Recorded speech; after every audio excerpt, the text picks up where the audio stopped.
Hey, c'est Paul, de la vidéo, tout simplement. Vous vouliez devenir quoi quand vous étiez petit? Pompier? Gendarme? Moi? Je voulais devenir steadicammer. Bah quoi? Chacun ses rêves. Mais alors, c'est quoi que ce truc-là? Ça, c'est un steadicam. Non, pas ça. Tout ça. Ça, tout ça, c'est un steadicam.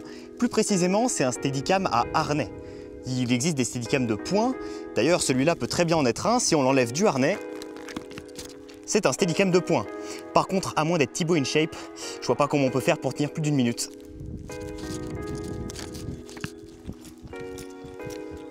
Bon, vous l'aurez deviné, ça sert à stabiliser l'image.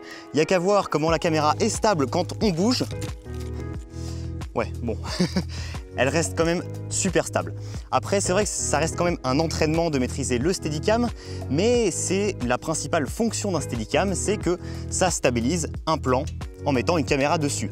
Alors, il existe plusieurs types de steadicam, des steadicams de poing à harnais, enfin beaucoup de types, mais tous les steadicams à stabilisation mécanique comme celui-ci sont condamnés à disparaître. En vidéo, tout évolue super vite et aujourd'hui, on a beaucoup plus de systèmes gyrostabilisés, stabilisés donc électroniquement. Il n'y a qu'à voir, il existe plein de systèmes, des mini-systèmes pour les toutes petites caméras comme les GoPro, ou alors des systèmes un peu plus élaborés, mais ça on pourra en reparler. Wow.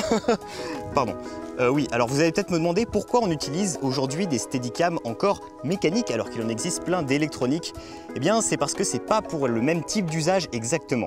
Par exemple, le steadicam mécanique comme celui-ci, à harnais, on s'en sert beaucoup encore dans la télévision. Par exemple, au télécrochet, vous avez peut-être déjà vu un chanteur en fait avec un plan qui tourne tout autour du chanteur et vous vous dites peut-être mais comment ils ont fait ce plan ?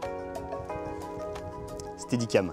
Et ça, on pourrait pas exactement le faire avec un steadicam électronique, pas encore en tout cas, parce que c'est pas aussi fin dans le cadre qu'on peut faire, parce que c'est vraiment le steadicammer qui fait le plan, alors qu'avec une stabilisation électronique, souvent on est deux, et en plus, le plan, il manque peut-être de précision à certains moments. Pour faire un plan très droit, très stable, on préférera la stabilisation électronique. Pour faire un plan un peu aérien, flotti et longue focale, là, on préférera des steadicams comme celui-ci, mécanique. Hop là, démonstration d'une rotation en steadicam, c'est parti!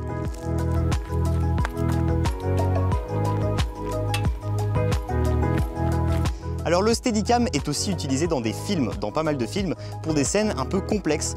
Par exemple, le plan démarre de haut, le plan démarre en aérien, puis arrive au sol et puis continue et rentre dans une maison, dans un bar, dans un restaurant, dans ce que vous voulez.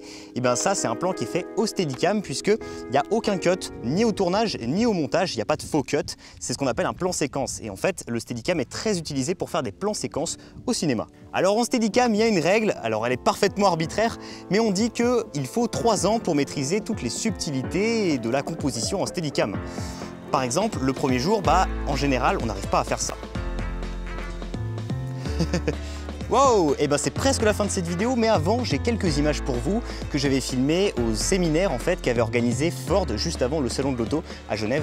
Et j'avais fait quelques plans avec le steadicam et quelques plans en GoPro pour vous montrer l'envers du décor du steady. Donc, je vous les mets tout de suite et moi, je vous retrouve dès demain sur la vidéo. Tout simplement.